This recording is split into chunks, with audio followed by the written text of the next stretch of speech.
오늘은 우리가 지난 설교에 이어서 바로 전주는 아니지만 우리가 그 전에 이스라엘의 미래가 있는가, 미래 이스라엘의 대규모 회심과 또 그들의 역할이 있는가, 그들의 소명, 그들의 사명이 있는가 하는 것을 로마서 11장 말씀을 중심으로 해서 우리가 배웠습니다. 오늘은 이스라엘의 미래를 인정할 때, 그것이 우리 삶에 도대체 어떤 의미가 있는가 하는 그 의미를 오늘 말씀을 통해서 우리가 깨닫고 배우기를 원합니다.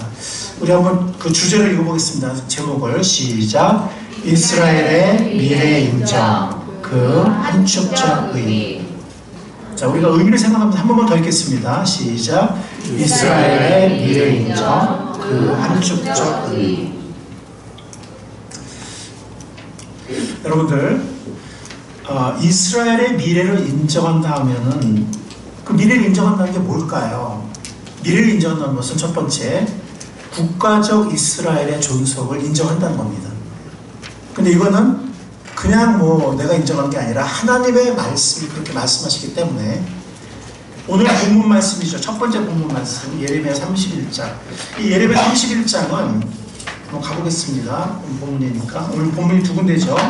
예레미야 31장과 로마서 11장입니다. 자, 예레미야 31장을 가보면 사실 이거는 31장, 31절 외우셨죠? 몇 장 몇 절이라고요? 31장, 31절. 이거는 사실은 새 언약에 대한 말씀이에요. 그래서 여러분들 성경 어딘가에 좀 기록해 놓으세요. 구약과 신약 중간에 있는 어떤 페이지에 기록해도 좋아요. 구약과 신약에 있으면 중간에 어떤 페이지가 있죠.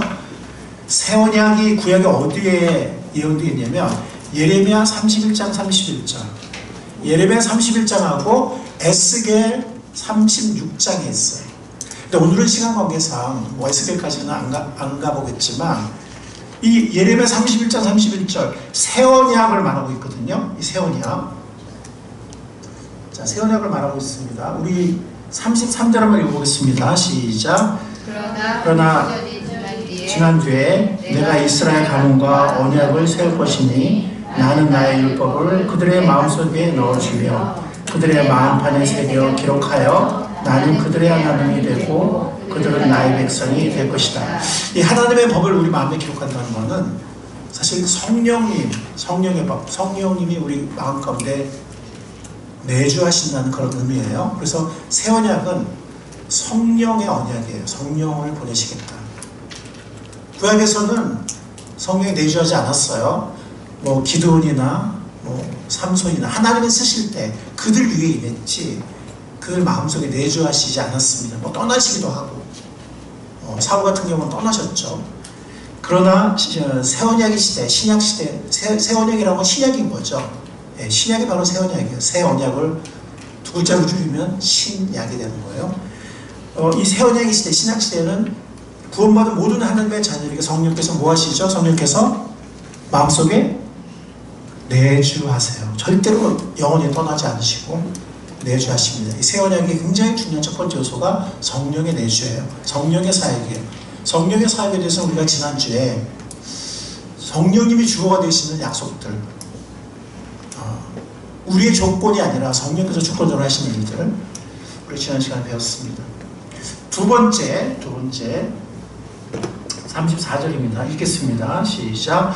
그때에는 이웃이나 동포끼리 서로 너는 주님을 알아라 하지 않을 것이니 이것은 작은 사람부터 큰 사람에게까지 그들이 모두 나를 알 것이기 때문이다. 여기서부터 내가 그들의 허물을 용서하고 그들의 죄를 다시는 기억하지 않겠다. 나 주의 말이다. 죄사함, 온전한 완전한 죄사함, 이게 새 언약의 두 번째 요소입니다. 그 새 언약은 온전한 죄사함, 예수 그리스도의 속죄로 말미암은 온전한 죄사함, 그리고 성령의 내주, 우리 마음속에 새겨진 하나님의 법, 성령의 법, 이 두 가지가 새 언약의 두 가지 절대적 필수 요소입니다. 자, 이렇게 새 언약을 얘기를 했는데 33절에 보면은 누구랑 이 새 언약을 맺었다고요? 누구랑? 이스라엘 가문과. 그죠? 예, 세우는 원래 이스라엘 강국과. 자, 그래서 35절부터 37절에 보면, 특히 36절에 보면, 36절 읽겠습니다. 시작. 이 정해진 질서가 내 앞에서 사라지지 않는 한 이스라엘 자손도 내 앞에서 언제까지나 한 민족으로 남아있을 것이다. 이 정해진 질서라는 게 뭐예요? 해와 달과 별과, 그죠? 해가 뜨고 지고 달이 뜨고, 이것이 이 천지의 질서가 사라지지 않는 한 이스라엘 자손도 내 앞에서 언제까지나, 개역개정은 영원이라고 했어요. 영원히 언제까지나 한 민족으로 남아있을 것이다. 근데 이 민족이란 말이 고이라는 히브리어거든요. 고이. 이것은 워드 주석이라는 유명한 주석에 의하면 국가적인 존재를 암시한다, 이렇게 얘기를 했어요. 그러니까 이스라엘 민족이, 이스라엘 국가가 계속 존속해야 되는 거예요. 그것이 하나님의 예언입니다. 언제 이루어졌죠, 이것이? 1900년 이상 이스라엘 국가가 없었어요. 그리고 민족은 다 흩어졌습니다. 언어도 사라졌고, 피부 색깔도 다 막 흑인, 황인종 막 복잡해졌고, 백인종 막 복잡해졌고. 근데 이스라엘이 다시 나라를 세우고, 히브리어가 고대 히브리어를 살려가지고 다시 현대 히브리어를 만들어냈어요. 대단한 민족이죠. 그래서 이제는 그들의 언어를 갖게 됐고, 그들의 영토와 그들의 국가를 갖게 됐습니다. 언제 이루어졌죠? 1948년. 20세기 초에 이렇게까지 많은 성장학자들이 성경에 많은 예언들이 이루어지고 있다. 뭐 기근이나 지진이나 민족의 전쟁 갈등이나 뭐 전염병이나 뭐 사람들의 배교와 완악함과 이기적 욕심과 폭력성과 하여튼 다 이루어지고 있는데, 이스라엘의 건국은 불가능하다. 이미 거기 다 사람들이, 팔레스타인 사람들이 살고 있고, 아랍 국가로 둘러싸여 있고, 1900년 이상 나라가 존재하지 않았는데 어떻게 갑자기 배 타고 와가지고, 비행기 타고 와가지고 벌써 다 영토가 사람들이 배성되어 있고 사람들이 오랫동안 살고 있는데, 어떻게 소련과 중국이 버티고 하는데 어떻게 나라를 세우냐.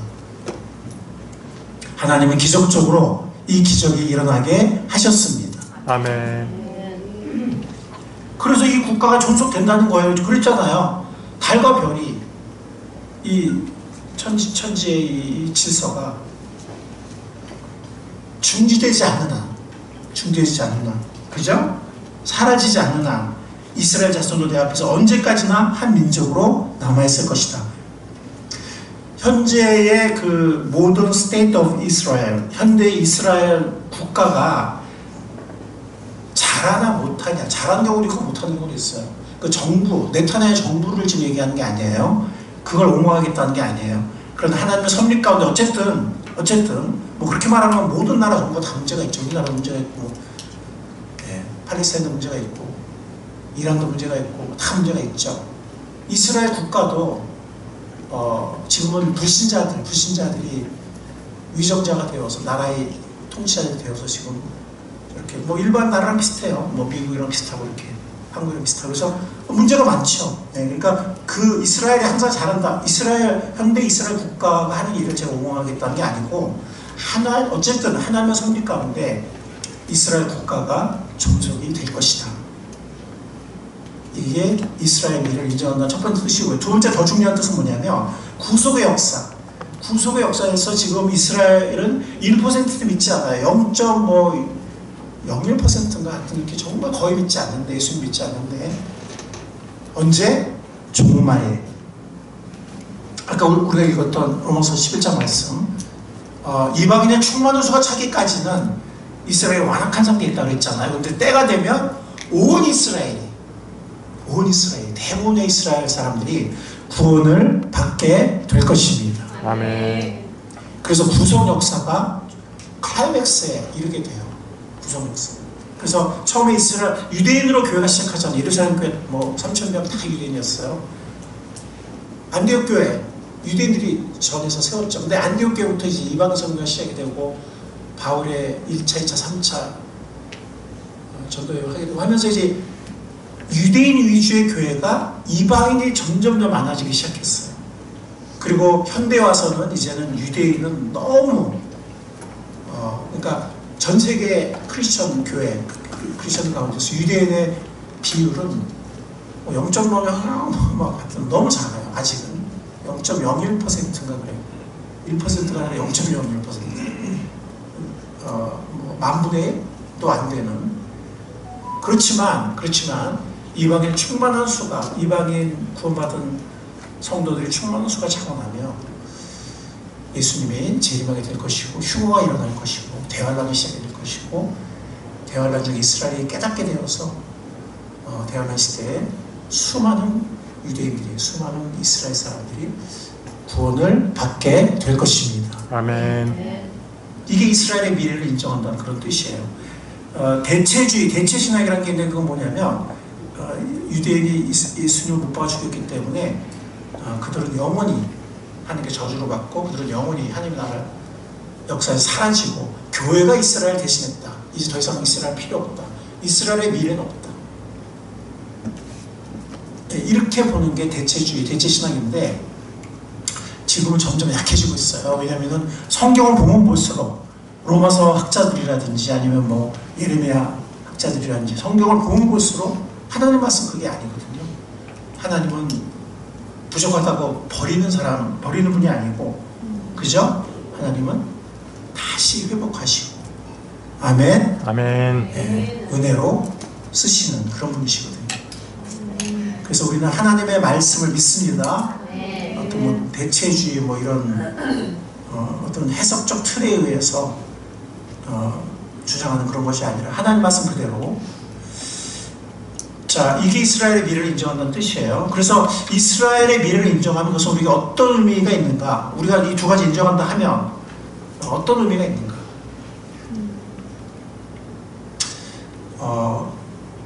여러분들 중에는 이스라엘은 우리나라가 아니고 그냥 외국인데 왜 자꾸 이스라엘 얘기를 하냐, 이스라엘 뭐가 중요하냐 이렇게 생각할지 모르겠지만 하나님께서 어떤 한 민족을 선택해서, 그게 옛날에 우리 한민족을 선택했을 수도 있고, 그러면 이제 사람들이 그러겠죠. 왜 하필이면 한민족을 선택했냐, 우리 안 하고 뭐 또 이러겠지, 그죠? 또 뭐 어떤 뭐 유럽의 어떤 민족 선택하면 왜 그 민족 선택했냐 또 그러겠죠. 어쨌든 하나님은 아브라함의 자손, 육체적 자손, 이스라엘은 유대인을 한 민족 선택해서 구약을 하나님의 어떤 분인지를 드러내셨어요. 그들과의 관계를 통해서, 그들의 역사를 통해서 하나님은 이런 분이고, 인간의 율법과 인간의 행위를 구원받을 수 없고, 그래서 결국 메시아가 와야 되고, 그래서 메시아가 오신과 동시에 신약이 열리고 새 언약이 열리고 하는 이 섭리의 역사를, 구속의 역사를 전개해 나가시는 거예요. 근데 여러분들 신기한 건 뭐냐면 지금 이 북미와 남미를 아프리카와 이 유럽에 붙이면 이렇게 거의 이렇게 붙거든요. 모양이 비슷하거든요. 그 지도에서 여러분 보신 적 있어요? 네. 없으세요? 무슨 말인지 아시죠? 지금 북미 남미가 이렇게 생겼잖아요. 그죠? 아프리카 왼쪽에 이렇게 돼 있어요. 그러면 이렇게 붙이면 거의 비슷해요. 대륙 이동설이라고 하는데 그렇게 오랜 세월 동안 이렇게 분리됐다고 보는 학자들이 많거든요. 근데 어쨌든 그렇게 했을 때 세상의 중앙이 어디냐면 이스라엘이에요. 여러분들 에스겔서라든지 그 예언서에 보면 세상 중앙에 평안히 사는 백성을 종말에 곡과 마곡이 침략한다 이런 예언이 있거든요. 어디에 평안히 사는 백성? 세상 중앙. 여러분이 팔레스타인은 유럽으로 갈 수 있고 아프리카로 연결이 되고 아시아로 연결이 돼요. 하나님이 이곳에 성지를 세우셨고 시온을 세우셨고 이곳에 아브라함의 자손이 여기서 정착해서 구약의 역사를 이루도록 하나님과의 관계 속에 하나님을 알리고 또 구속의 역사가 어떻게 메시아를 기다리게 되는지 신약을 기다리게 되는지 섭리적으로 보여주셨습니다. 아멘. 지금 우리는 우리도 하나님의 택하심 받은 하나님의 백성이고 하나님의 자녀입니다. 아멘. 아멘. 그러나 원래 하나님의 택하신 백성은 이스라엘 민족이에요. 그러면 이스라엘 민족이 지금 실패하고 있죠? 영적으로 예수 믿고 있지 않거든요. 그럼 영원히 하나님 버리실까요? 하나님은 로마서 11장에 보면 다시 그들이 온 이스라엘 구원받게 하겠다. 또 로마서 3절 밑에 들어가면 하나님의 은사와 소명, 부르심에는 결코 취소가 없다. 아멘. 아멘. 하나님의 은사와 부르심에는 결코 취소 없다. 제가 시간 관계상 다 안 찾겠지만 에스겔서라든 예레미야 다른 데 보면 어떤 말씀이 있냐면 이런 하늘과 땅 이것이 존재하는 한 뭐라 하냐면 그들이 범한 죄악으로 인하여 내가 그들을 영원히 버리는 일이 없을 것이다. 무슨 말이냐? 하나님이 이스라엘 선민 한번 선택했던 이 민족을 계속 존속하게 하시고 또 구원의 역사에 동참하게 하시는 그 일이 그들이 비록 범죄했지만 실패했지만 그것 때문에 하나님의 그 회복의 역사, 하나님의 그 소명을 회복하는 그 역사를 하나님이 행하시지 않는 것이 아니다. 하나님의 주권 가운데 행하실 것이다. 아멘. 아멘. 아멘. 조건적이 아니라는 거예요. 그들이 뭐 잘해서 쓰시, 그들이 실패해서 버리고 그런 것이 아니라 그들이 행한 일, 범죄한 일 때문에 내가 그들을 버리는 일이 없을 것이다. 태양과 달이 존재하는 한. 아멘. 그런 말씀도 있어요. 네. 자, 이 미래를 인정한다는 것이 우리가 어떤 의미가 있을까? 이스라엘의 역사, 이스라엘 미래는 중요합니다. 구속 역사에서 중요하고 하나님께도 중요하고 또 우리가 감람나무 비유에서 배웠듯이 원래 원 감람나무는 이스라엘이었는데 꺾어졌죠. 꺾어지고 예수님 그들이 거절하고 꺾어졌죠. 근데 우리 이방 돌 감람나무가 그 자리에 접붙임 받았다고 그랬어요? 안 그랬어요? 그랬죠. 그래서 지금 이방인들이 물론 이 교회 안에는 유대인들이 있어요. 0.01% 있습니다. 그래서 교회가 이방인만의 교회는 아니에요. 그러나 이방인이 주를 이루고 있죠. 다수를 이루고 있죠. 그 돌 감람 붙여졌는데 나중에 꺾어졌던 원 감람나무가 다시 접붙임을 받는다고 했어요? 안 했어요? 했죠. 네. 그게 바로 환난시대, 종말시대에 이루어지게 됩니다. 자, 여기는 답을 하는 게 오늘 설교예요. 답을 하는 게 오늘 설교입니다. 오늘 이제 아까 간증과 특성도 많았고 하여튼 지금 가능한 빨리 봅시다. 자, 첫 번째 이 경우라는 뭐예요? 이스라엘 민족을 인정하는 경우, 이스라엘 민족의 미래를 인정하는 경우 많은 성경 구절들을 온전하게 해석할 수 있어요. 즉 파편적이 아니에요. 자, 여러분들 예를 들어서 우리가 이걸 먼저 한번 해볼까요? 이 새 언약의 본문을 보면 아까 예레미야의 새 언약 31장에 보면 누구와 맺은 언약이라고 그랬죠? 아까 이스라엘 가문과 이스라엘 민족과 맺은 언약이에요. 그래서 과거에 어떤 사람들 뭐 초기 세대주의자들이라든지 과거 어떤 사람들은 이 새 언약은 이스라엘과 세운 거야. 교회랑 관계없어. 뭐 이렇게 해석하기도 했어요. 왜냐하면 이스라엘과 세웠다 했으니까. 뭐 여기 예레미야 31장이 그죠? 에스겔서 36장을 가봐도 거기 이스라엘 민족과 세운 얘기가 나와요. 그래서 이스라엘 뭐 남왕국과 북왕국을 회복해서 하나가 되게 하고 뭐 그 땅으로 돌아오게 하고 막 이런 말이 있거든요. 그러니까 이건 이스라엘과 세운 거네. 에스겔을 봐도 예레미야를 봐도 그리고 우리랑 관계없네라고 생각할 수 있어요. 즉 구약 이스라엘에게 주신 의미라는 거죠. 이 새 언약이. 그누가 세웠다고 했습니까? 그런데 누가복음 2장 20절을 보면 오늘 성경 좀 많이 찾아야 돼요. 아주 많은 건 아니지만 좀 찾아야 돼요. 우리 부지런히 찾아서 줄을 쳐봅시다. 줄 치세요. 누가복음 2장 20절. 이게 좀 잘못됐는데 누가복음 2장이 아닌데 잠깐만요.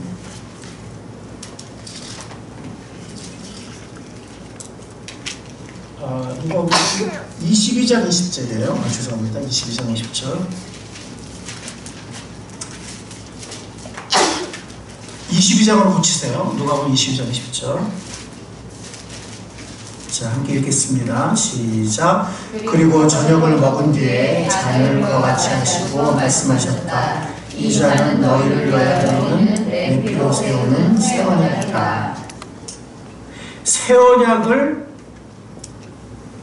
교회의 리더가 될 12제자 함께 세우셨어요. 그리고 고린도전서에 보면은 12제자만이 아니라 교회 성도, 고린도 교회만이 아니라 많은 교회 성도들이 이 성찬을 행하면서 이 예수님의 포도주와 예수님의 떡을 나누면서 예수님을 기념하라고, 예수님의 죽으심과 예수님의 다시 오심을 기념하고 선포하라고 하셨거든요. 그러니까 교회 시대에 이 새 언약이 적용돼야 안 돼요? 돼요. 교회 시대에 돼야 안 돼요? 돼요. 아니 대답이 왜 이래? 고린도전서 가야 돼요? 고린도전서 가야 됩니까? 고린도전서에 우리 옛날 했잖아요. 이 떡을 나누는 했어요, 안 했어요? 했죠? 아니 우리도 지금 성찬 해요, 안 해요? 해요. 하고 있잖아요. 그러면서 우리가 예수님의 피를 기념하잖아요, 그죠? 교회 시대에 이 새 언약이 적용이 돼요. 아멘. 아멘. 네. 우리는 새 언약으로 구원받은 거예요. 예수님의 피를 믿고 예수님의 찢기신 살을 믿고 예수님의 죽음과 부활을 믿고 우리가 우리를 위한 속죄를 믿고 우리가 구원받은 거거든요. 그래서 우리가 성찬에 참여하잖아요, 그죠? 그런데 아까 로마서 11장 26절 27절에 보면은 이방인의 충만한 수가 차고 나서 다시 온 이스라엘의 구원을 받는다고 했어요, 안 했어요? 그들이 어떻게 구원받아요? 뭐 어떤 사람들은 뭐 유대인들은 뭐 율법을 지키 토라를 지켜서 구원받다는 건 헛소리고요. 왜냐면은 갈라디아서라든지 로마서라든지 뭐 다 보면은 예수님을 믿는 믿음으로 구원받는 거예요. 그들이 예수 믿지 않았기 때문에 가지가 잘렸다 그랬고 믿음으로 다시 붙임받는다 그랬거든요. 누구를 믿음으로? 예수 그리스도. 그러니까 유대인들이고 이방인 다 똑같아요. 예, 로마서 1장 16절에도 내가 복음을 부끄러워하지 아니하노니 이 복음은 이것을 믿는 사람들에게 구원을 주신 하나님의 능력이라고 했잖아요. 첫째는 유대인에게요. 둘째는 헬라인에게로다. 즉 이방인, 그러니까 유대인이나 헬라인이나 믿음으로 구원받는 거예요. 아멘. 아멘. 즉 종말에 이방인의 충만한 수가 차고 나면 이제 교회 시대가 끝나는 거잖아요. 그럼 휴거가 일어나고 대환란이 시작되고 환란 속에서 수많은 유대인들이 적그리스도의 정체를 깨닫고 예수 그리스도를 깨닫고 예수를 믿고 대교회 회심이 일어나게 될 텐데, 즉 새 언약을 받아들이게 된다는 거예요. 즉 예레미야 31장에서 말했던 것들이 그때 이스라엘에게 이루어져요, 안 이루어져요? 지금 예레미야에서는 이스라엘 집값을 세웠다고 그랬는데 아직까지 그 성취가 안 되고 있잖아요, 그죠? 대부분의 유대인들이 지금 예수님을 안 믿고 있거든요, 거절하고 있거든요. 오히려 이방인들이 혜택을 누리고 있거든요, 그죠? 근데 언제 그러면 이 예레미야 31장에서 말한 에스겔 36장에서 말한 이 이스라엘 집과 맺은 새 언약이 언제 성취가 된다고요? 언제?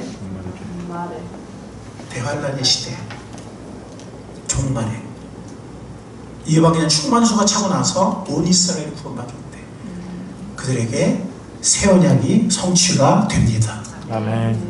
죄사함이 그들에게 일어나고 성령이 그들 안에 내주하게 되고 예수님의 피가 그들에게 의미가 있게 됩니다. 아멘. 자, 이건 뭐냐면은 무슨 말이에요? 예레미야 31장 말씀은 당대에도 소망이 되고 교회 시대에도 적용이 되고, 근데 이 누가복음 22장 20절 말씀을 가지고 어떤 뭐 여러분들 잘 모르지만 뭐 특히 언약 신학자들이 대부분이긴 한데 어쨌든 어떤 사람들은 여러분들 뭐 세대주의 언약 신학을 잘 모르시죠. 어쨌든 어떤 사람들은 봐라, 새 언약이 교회에 이루어졌다. 교회가 영적 이스라엘이야. 이제 이스라엘은 끝났어. 더 이상 필요 없어. 구속사에서 영원히 사라진 거야. 영원히 저주받았어. 예수님 못 봐주기 때문에 영원히 저주받았어. 버림받았어. 이제 교회가 모든 걸 대신해. 교회가 대체했어. 이 대체주의거든요. 이스라엘은 미래가 없어 라고 주장하는 사람들이 있거든요. 그게 맞습니까? 틀립니까? 틀려요. 그런 사람 만나면요, 이렇게 로마서 1장 딱 보여주세요, 여러분들. 그 사람이 뭐 신학자가 박사라도 뭐 괜찮아요. 하나님의 말씀을 들이대는데 어떡할 거예요? 아멘? 아멘. 그런 담대함을 가지세요. 즉 원 감람나무가 있고 돌 감람나무에 적용이 되는데 원 감람나무가 다시 적용이 됐잖아요. 그게 감람나무 비유잖아요. 그래 안 그래요? 성경 해석도 그래요. 구약에 어떤 구절이 있으면 그것이 원 감람나무에 적용이 되다가 소망을 주다가 그 다음에 근데 이게 꺾어지고 이방인의 교회, 뭐 이방인만은 아니지 어쨌든 교회 시대는 이방인이 대부분이니까 교회 시대에 적용이 돼. 누가복음에 있는 것처럼. 그렇죠? 네. 근데 꺾어진 원 감람나무가 다시 접붙임 받아요, 안 받아요? 받아요. 그러니까 이 예레미야 구절이 종말에 원 감람나무 이스라엘에게 다시 성취되고 다시 적용이 된다는 의미예요. 네. 이해가세요? 아멘. 그러니까 이 감람나무 비유를 생각하세요. 그러니까 성경 예레미야 31장에 있으면 다중성취가 되는 거예요. 원래 이스라엘 민족에게 소망을 줬다가 근데 그 실제로는 또 한때는 교회 시대 수많은 이방인들에게 적용이 됐다가 종말에는 꺾어졌던 온 감람나무에게 다시 적용이 된다는 거예요. 이해가세요? 네. 이해가세요? 네. 여러분들 주위에 있는 뭐 제가 이걸 좀 안타깝게 해서 말씀드리는 건데 대한민국에 많은 교회가 있지만 이걸 이렇게 해석하는 목사님들이 그렇게 많지 않아요. 그러니까 파편적으로 해석하는 거예요. 어떤 분들은 이거는 구약에 봐봐, 이건 이스라엘과만 맺은 거야, 이건 이스라엘에게만 청취가 돼, 이렇게 가르치는 분도 계시고 목사님들 중에 또 어떤 분들은 누가복음 22장 봐봐, 예수님 직접 말씀하신 거야, 이거는 원래 이스라엘은 폐기되고 영적 이스라엘은 교회에 적용되는 거야, 새 언약은. 이렇게 이거 아니면 이거 이런 식으로 파편적으로 해석한다는 거예요. 이렇게 하나만, 그 구약적 의미만 아니면 신약적 의미만. 근데 사실은 세 가지 이상으로 성취가 되잖아요.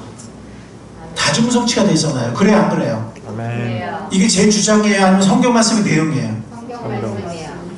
그게 중요합니다, 여러분들. 베레아 성도들처럼 이게 정말 그런가 하고 여러분들의 확신을 해야 돼요. 목사님이 주장하는 거 이게 아니라 성경을 보니까 진짜 그러네 하고 여러분 각자가 베레아 성도들처럼 하나님의 말씀을 근거로 해서 확신을 가질 수 있기를 바랍니다. 아멘. 성경 말씀에 대한 확신을 가지면 세상 어떤 것보다도 강한 거예요. 무서운 게 없어요. 칼이 목에 들어가도 하나님의 말씀이 그렇다면 그런 거니까. 아멘. 아멘. 자, 이번에는 이 왕같은 제사장 나라라는 출애굽기 19장을 가봅시다. 자, 우리 빨리 가야 돼요.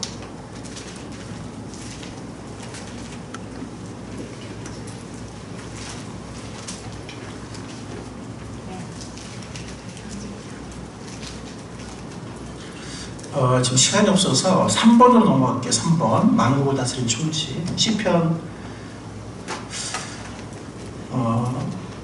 2편 5절로 9절 시편 2편 먼저 가겠습니다. 시편 2편 자 1절부터 3절까지는 그냥 1절부터 4절까지는 그냥 눈으로 보세요. 그래서 열방이 지금 하나님을 대적하고 하나님이 기름 부으신, 그러니까 구약의 왕들은 기름 부음 받았어요. 제사장들하고 선지자하고 하나님의 기름 부음 받은 이스라엘의 왕, 시온에 세운 이스라엘 왕을 대적한다고 그랬어요. 지금 그래요, 안 그래요? 그런 내용이죠.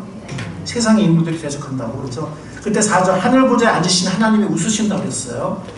5절 마침 주님께서 진노하시면 호령하시기를. 6절부터 읽겠습니다. 시작. 내가 나의 거룩한 산 시온산에 나의 왕을 세웠다 하신다. 나의 이제 주님께서 내리신 칙령을 선포한다. 주님께서 나에게 이르시기를 너는 내 아들, 내가 오늘 너를 낳았다. 내가 청하여라 문나라를 유산해 주겠다. 땅 이 끝에서 저 끝까지 소유가 되게 하겠다. 내가 그들을 철퇴로 부수며 질그를 부수듯이 부술 것이다. 이거 이 7절에 나 이제 주님께서 내린 칙령을 선포한다. 이거는 하나님 세우시는 왕이 말하는 거예요. 6절은 하나님이 말씀하시는 거고. 이해하시죠? 네. 너는 내 아들이라 내가 오늘날 너를 낳았다. 여러분들 이게 사실은 찬양이, 이런 찬양이 있어요, 없어요? 있어요. 그래서 이게 우리에게도 해당이 된다라고 여러분들 생각을 해요. 근데 사실은 이게 엄청난 거예요. 우리에게 해당될 수 없는 거예요, 원래는. 이게 원래는 뭐냐면, 구약 당시의 의미는 뭐예요? 다윗 왕조의 왕들, 시온산에 새롭게 세워질 왕들, 즉위식 때 이걸 낭송했거든요. 이해가세요? 왕들에게 해당되는 거예요, 왕들한테. 하나님이 세우신 왕들한테. 오케이? 네. 그래서 10절부터 마지막에 보면 세상의 왕들, 대적하는 왕들에게, 이 왕을 대적하고 하나님을 대적하는 왕들에게 빨리 말 들어, 안 그럼 너는 망할 거야. 12절, 그의 아들에게 입맞추라. 그의 아들은 하나님이 세우신 왕이거든요. 왜냐면 그 왕을 하나님이 내 아들이라고 했으니까. 근데 솔로몬에게 하나님이 내 아들이라고 했어요, 안 했어요? 몰라요? 다윗에게 다윗 언약을 맺을 때 네 몸에서 나는 너의 후손들을 내가 영원히 끊어지지 않게 세우겠다. 이 왕조가 끊어지지 않겠다 하면서 그는 나에게 아들이 될 것이다. 나는 그에게 아버지가 될 것이다. 이렇게 약속했거든요. 다윗 언약에서. 아멘. 아멘. 그래서 이게 다윗 언약이 이루어진 다윗 언약을 얘기하는 거예요. 시온산에 이 다윗의 후손 왕들이 끊어지지 않게 하겠다. 계속 세우겠다. 그리고 그들을 나의 아들로 삼겠다. 너는 내 아들이다. 내가 오늘 너를 낳았다는 건 뭐냐면 지위식을 얘기하는 거야. 왕이 되는 걸 얘기하는 거야. 그러면서 문 나라를 유산으로 주겠다. 문 나라를 다스린다는 거죠. 9절에 보면 그들을 철퇴로 부수며 질거를 부수듯이 부술 것이다. 이건 하나님의 세우신 왕의 어떤 심판하는 권세예요. 심판하는 권세와 다스리는 권세를 얘기하는 겁니다. 그러니까 구약 이스라엘에 특히 왕들에게 적용된 의미가 있어요, 없어요? 있어요. 있죠. 특히 솔로몬과 솔로몬의 후손들, 다윗의 후손들에게 약속된 사무엘하 7장의 다윗 언약을 보면 알 수 있는 거예요. 그 당대에 벌써 적용이 되거든요. 다윗과 솔로몬과 후손들에게 이 시편 2편이 적용이 됩니다. 그런데 사도행전 예수님이 침례받고 나서 올라오실 때 뭐라 그랬죠? 하늘이 열리면서 뭐라 그랬죠? 이는 내 사랑하는 아들이다. 예수님에게 적용이 돼요. 또 사도행전 13장 보면 빨리 가세요. 시간 없습니다. 줄 주세요. 사도행전 13장 33절 읽겠습니다. 시작. 하나님께서 예수를 일으키셔서 조상들의 후손이 우리에게 그 약속을 이루어 주셨습니다. 시편 졸지편에 기록한 바 너는 내 아들이다. 오늘 내가 너를 낳았다는 것과 같습니다. 즉 예수님에게 적용하잖아요. 그죠? 예수님을 일으켰다. 예수님이 결국 왕으로 오셨다는 거예요. 물론 그 왕의 통치는 재림 이후에 본격적으로 지금도 승천하신 예수님은 왕으로 통치하고 계시거든요. 지금도. 그런 것이 온전히 이루어지는 것은 예수님의 재림 이후에 천년왕국과 영원한 세상의 세상에서 온전히 이루어지죠. 자, 그러면 이 시편 2편이 우리 성도들에게 적용될까요? 안 될까요? 그런 찬양이 있으니까 무조건 되는 거예요? 이게 적용되니까 그 찬양이 나와야죠. 그죠? 찬양이 있으니까 적용된다가 아니라 적용되니까 그 찬양이 나와야 되는 거예요. 적용 안 되면 그 찬양 잘못된 거예요. 그렇죠? 네. 적용될까요? 안 될까요? 됩니다. 그런 구절이 있어요. 이 시편 2편의 왕들에게 약속한 하나님이 세우신 왕들에게 약속한 이 약속이 예수님에게는 예수의 진정한 왕이신 분이니까 적용됐는데 우리에게도 적용이 될 것 같긴 한데 그런 구절이 있나요? 증거가 있나요? 우리 계시록 2장으로 가보겠습니다.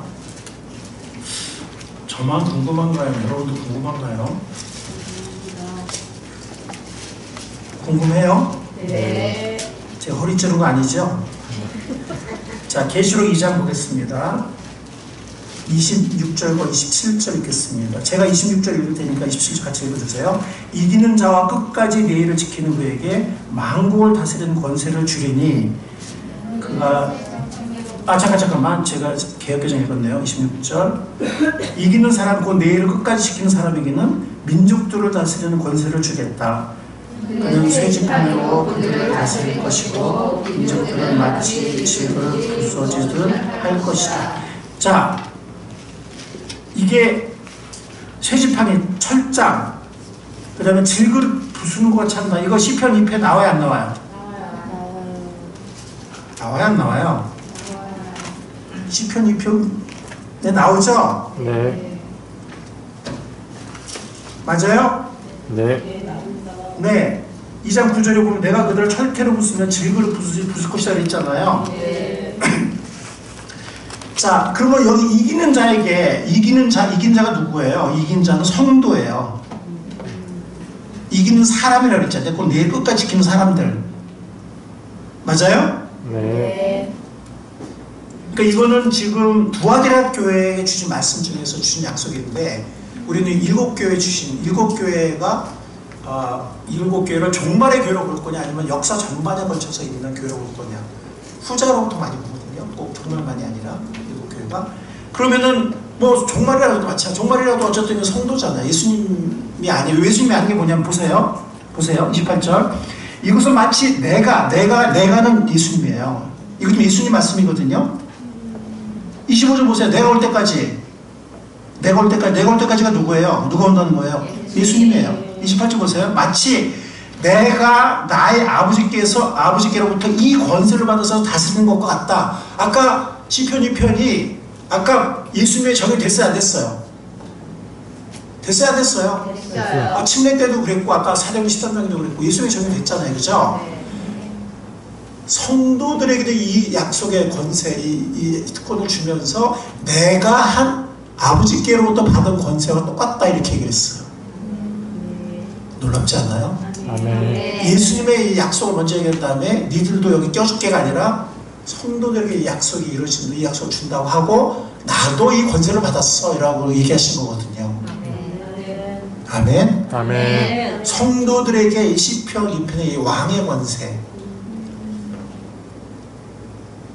이루어집니다. 아멘. 약속하셨어요? 아멘. 이렇게 성경 말씀 딱 예를 들면 뭐라 말을 못 하잖아요. 분명하잖아. 그죠?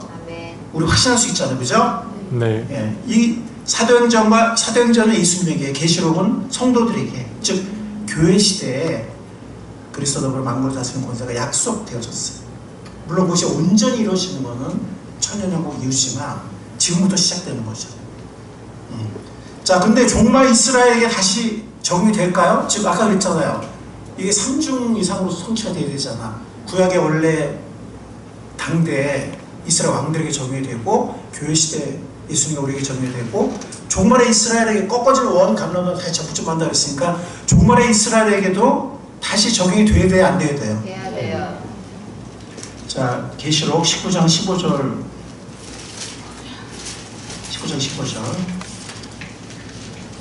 계시록 19장은 예수님의 재림의 장이에요. 자, 11절부터 보면은 흰말 타고 오시는, 하늘에서 오신 분이 나오거든요.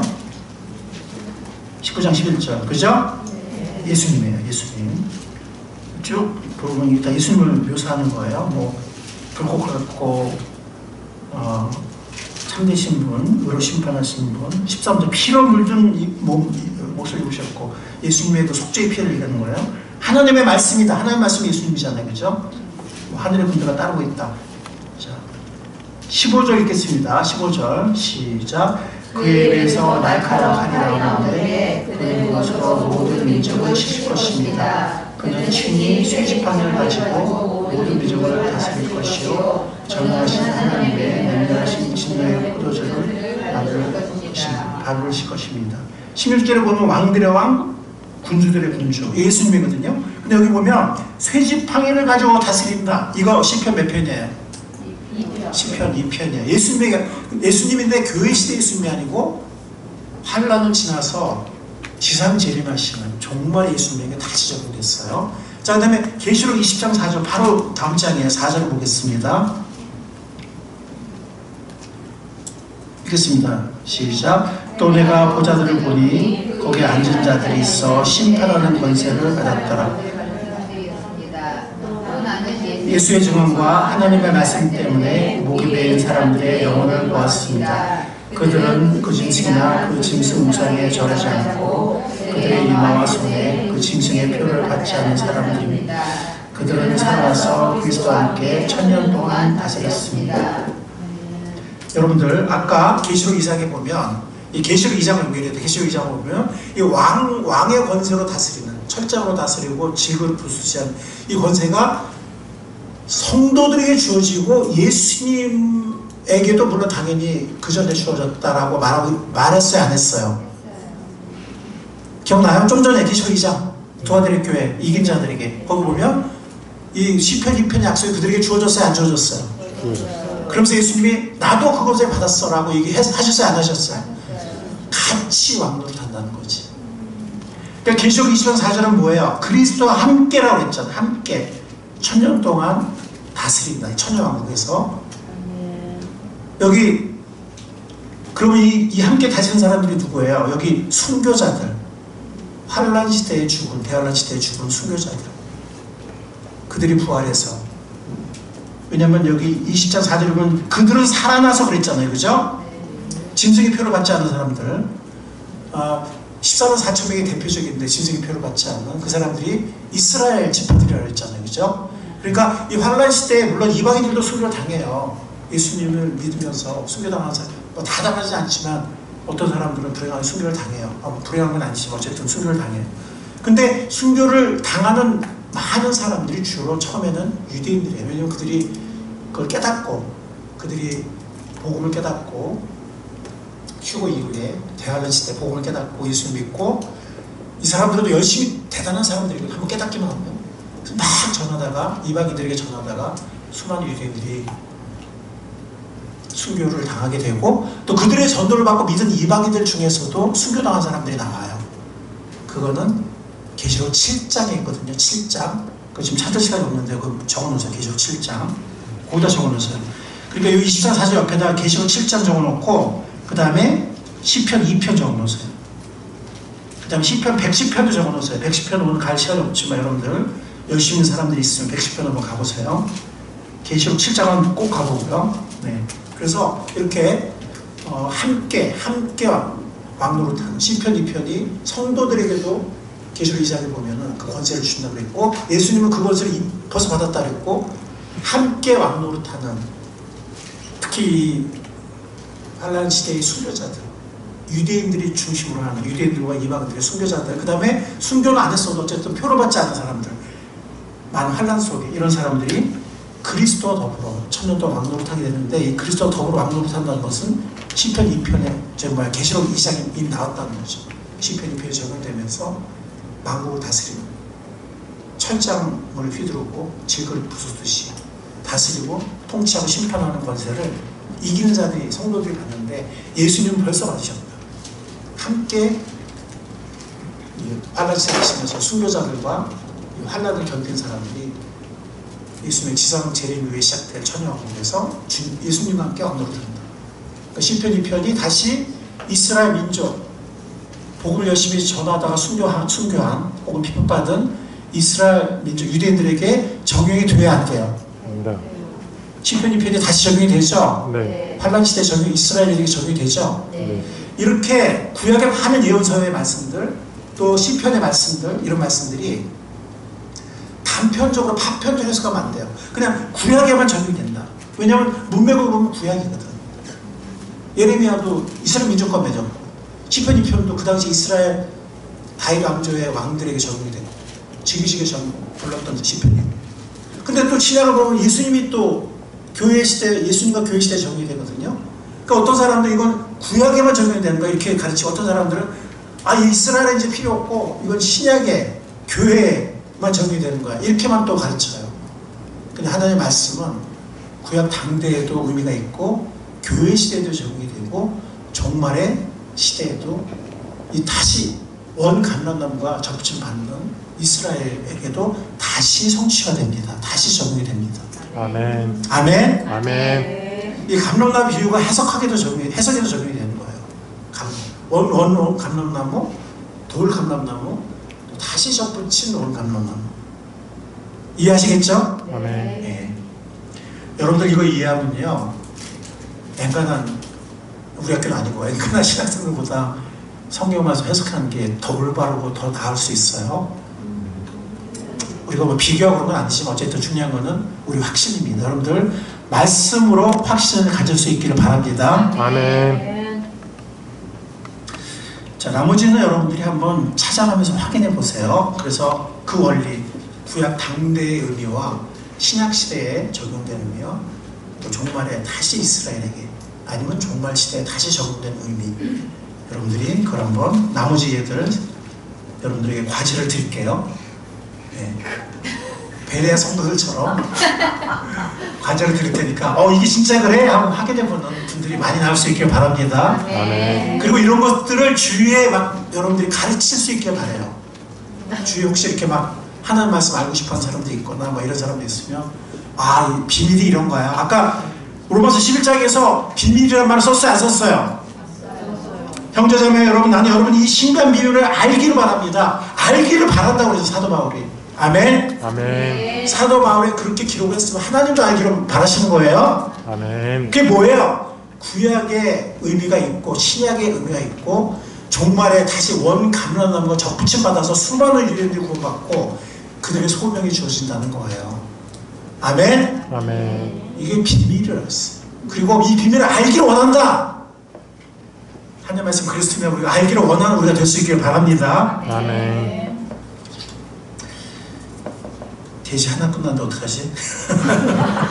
자, 이건 여러분들이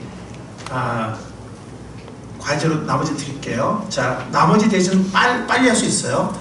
자, 우리가 이 감람나무의 비유, 즉 이스라엘의 미래를 인정하게 되면 역사를 통찰력 있게 보는데 결정적인 도움을 얻습니다. 즉 일반 역사와 구속 역사 두 가지.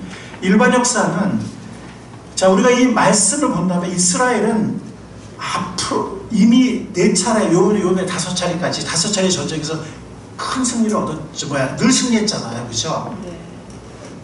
앞으로도 승리를 할 것 같아요. 왜냐하면 이스라엘 국가가 정정당당했으니까. 근데 꼭 잘한다는 건 아니에요. 근데 하여튼 우리나라는 좀 그러니까 미국은 또 너무 이스라엘 편을 들고요. 우리나라는 너무 팔레스타인 편을 들어요. 그래서 하마스가 이제 3년 전인가요? 언제예요? 2년 전인가 이스라엘을 침공했잖아요. 가자 장벽을 넘어가지고 그때 1,800명인가 하던 민간인을 무고하게 죽여요. 군인이 아니고 민간인이에요.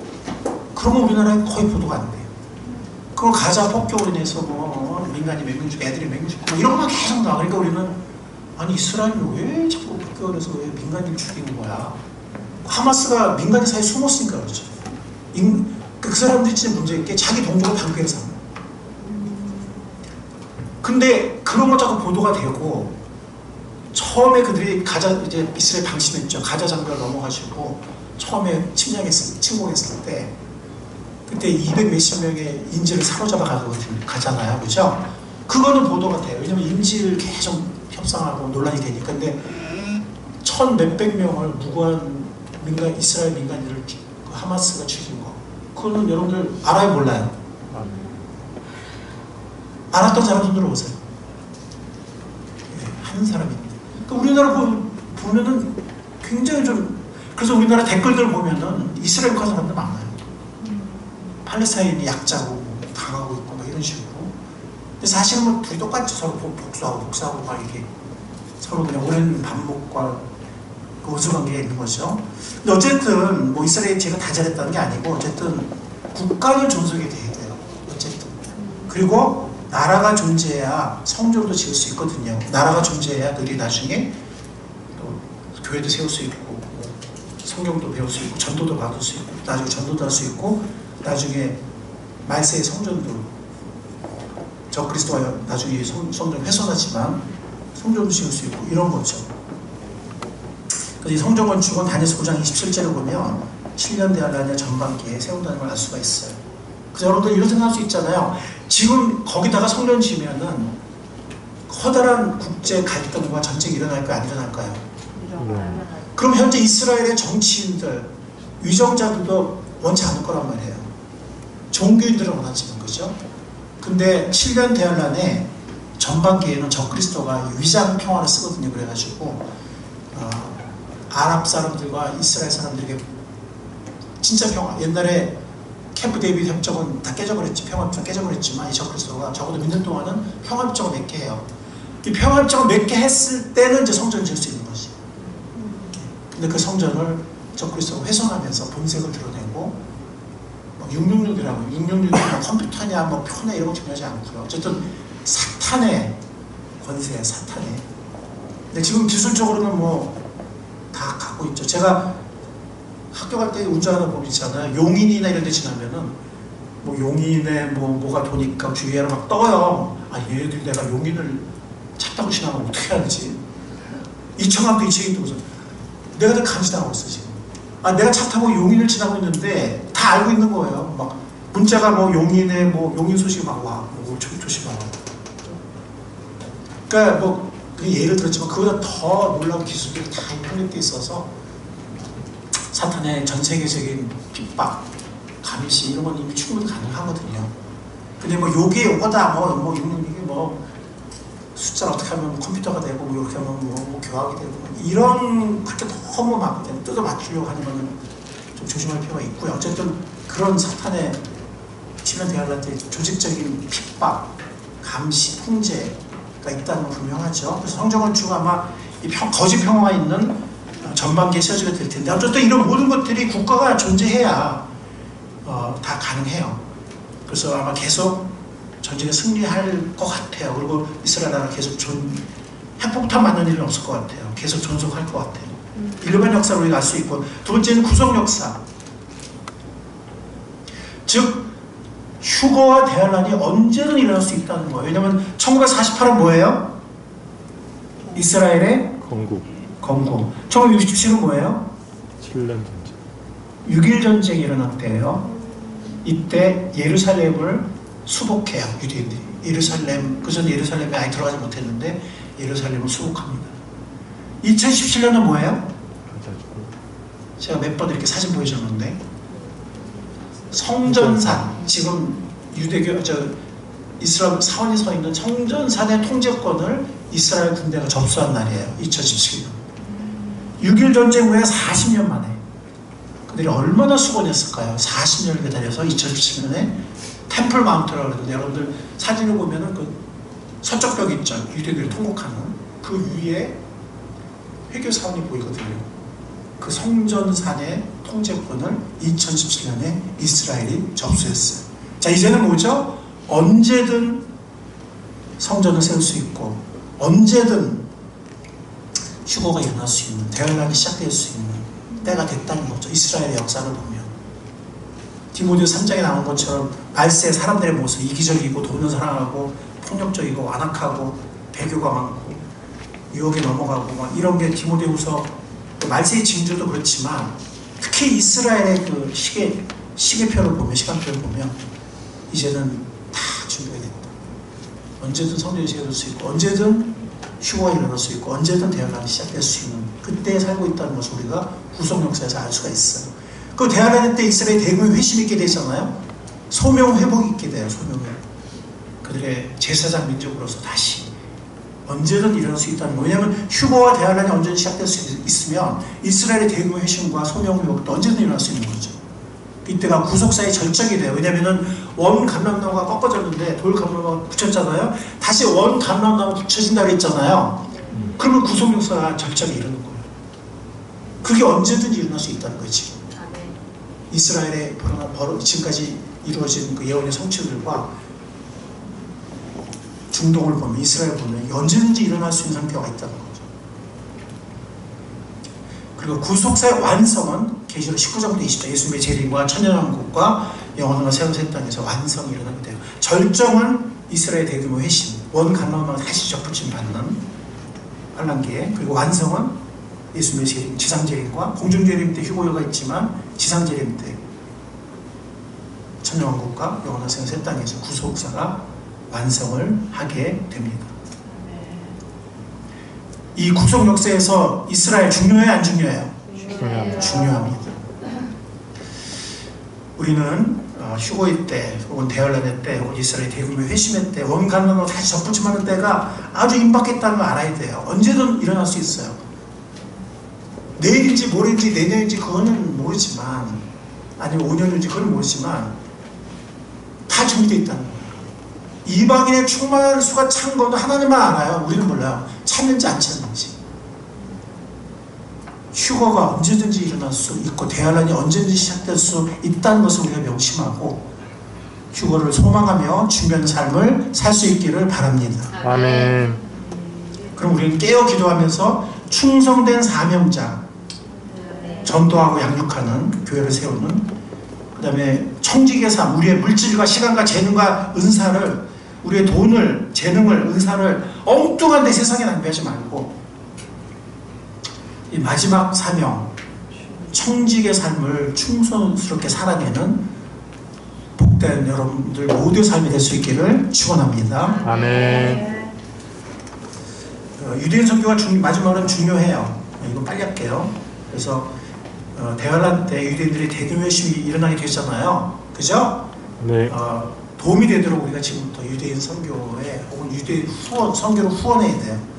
근데 휴거 직전까지 구원받는 유대인들은 대환란 때 남아있을까요? 안 남아있을까요? 지금은 휴거 직전까지 계속 지금도 유대인 물론 소수지만 구원받고 있잖아요. 그죠? 메시아닉 주라고 그러거든요. 메시아닉 주. 근데 휴거 직전까지 구원받는 유대인들, 휴거가 시작이 되면 공중제에 우리가 들받고 이 땅에서는 대환란 시작이 되잖아요. 이 대환란 때 땅에 지금 구원받는 유대인들이 있을까요? 없을까요? 없죠. 없지만 그들이 좀 더 많은 유대인들에게 전도할 수 있도록, 전도하면 지금 대부분 압니다. 아주 소수합니다. 그렇지만 복음을 한번 들으면 그 대환란의 때에 그걸 깨달을 수 있을까요? 없을까요? 그러니까 좀 더 많은 유대인들에게 전도를 해야 되고, 또 구원받은 메시아의 주가 좀 더 많은 동료 유대인들에게 전도하도록 도와야 됩니다. 지금 이해 가세요? 아멘. 아멘. 그리고 영상도 많이 만들어 놓고 소책자도 많이 만들어 놔야 돼요. 나중에 그들이 볼 수 있게. 그리고 제일 중요한 거는 유대인 선교는 유대인이 하는 게 제일 효과적이에요. 메시아닉 주가. 그래서 우리 교회 언제 한번 메시아닉 주를 한번 구원받은 유대인 한번 초청했으면 좋겠습니다. 아멘. 돈 들어요. 비행기 값도 들고 호텔비도 들고 듭니다. 우리 한번 초청합시다. 아멘. 지금 우리의 유대인 선교와 후원이 중요합니다. 아멘. 그래서 이스라엘의 미래가 있다는 것은 성경 해석을 우리가 온전히 할 수 있다는 뜻이고, 파편적이 아니고, 두 번째는 우리가 역사를 분별할 수 있다는 거고요. 일반 역사와 구속 역사, 마지막으로는 유대인 선교가 얼마나 중요한 것을 우리들에게 말해주고 있다는 겁니다. 자, 현재의 제사장 민족은 누구예요? 예, 교회 성도들이에요. 물론 유대인은 조금이고 대부분 이방인들이지만 우리도 현재 왕같은 제사장이에요? 아니에요? 왕같은 제사장 맞아요? 네. 베드로전서 2장 9절에 보면 뭐지? 너희는 왕같은 제사장이라고 그랬어요? 안 그랬어요? 택하신 백성이고 왕같은 제사장이다 그랬죠? 베드로전서 2장 9절에. 근데 미래의 환란 시대의 제사장 민족은 다시 누가 된다고요? 원 감람나무가 다시 접붙임한다 그랬잖아요. 그죠? 그 다음에 하나님의 은사와 부르시면은 취소가 없다 그랬잖아요. 그죠? 그럼 그때는 누가 제사장 민족 역할을 하게 돼요? 14만 4천을 필두로 하는 이스라엘 민족, 유대인들이 환란 시대 미래의 제사장 민족이 될 겁니다. 아멘. 이해가세요? 네. 지금 그들을 계속 우리가 기도하고 헌금하고 교류하고 후원해야 합니다. 메시아의 주들이 좀 더 많은 동료 유대인들에게 복음을 전할 수 있게. 물론 지금은 대부분 안 받아들이겠지만 소수만 받아들이겠죠. 복음을 일단 들을 수 있도록. 아멘. 아멘. 우리가 작은 교회지만 대한민국 90% 이상의 교회들이 작은 교회들이에요. 90몇 %인지 모르겠어요. 대형교회 20년 이상 지속이 안 된다고. 지금도 벌써 대형교회 어렵죠. 벌써 코로나 이후에. 이거는 미래학 박사, 사랑의교회 부목사 출신의 미래학 박사를 받은 분이 분명히 그 예측을 한 거예요. 그래서 지금 대형교회들이 50대, 60대, 특히 60대, 70대가 주로 헌신해서 유지가 되고 헌금을 하는데, 젊은 사람들은 헌금 별로 하지 않고 일도 잘 안 해요. 지금 대형교회 10년, 20년 지나면 유지가 어렵습니다. 대한민국의 많은 교회들이 우리같이 소형교회, 지금도 소형교회고 앞으로는 더 많은 소형교회가 많아질 거예요.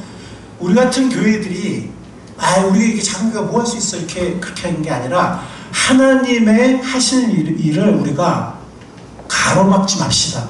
아멘. 우리의 믿음 없음으로 제한을 걸지 맙시다. 아멘. 예, 이런 작은 교회들이 다 참여해서 힘을 모아서 하나님이 원하시는 선교를 해야 됩니다. 아멘. 오늘 말씀을 통해서 이 말씀 우리에게 어떤 의미가 있고 또 우리가 어떻게 살아야 되는지를 마음에 새길 수 있는, 그래서 주님의 오심을 대비하며 또 휴거와 종말 시대를 대비하는 지혜로운 우리 모두가 될 수 있기를 살아계시고 곧 오실 예수님의 귀하신 이름으로 간절히 축원합니다. 아멘. 주님 감사합니다. 하나님 말씀 우리들에게 깨닫게 해주시고 가르쳐 주셔서 감사합니다.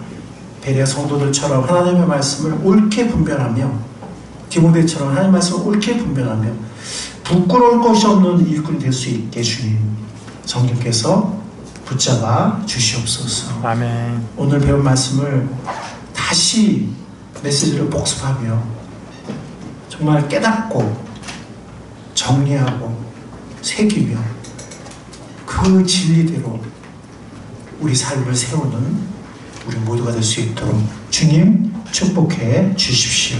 아멘. 진리의 주님, 은혜의 주님, 구원의 주님, 예수님의 이름으로 감사하며 기도하옵나이다. 아멘. 아멘.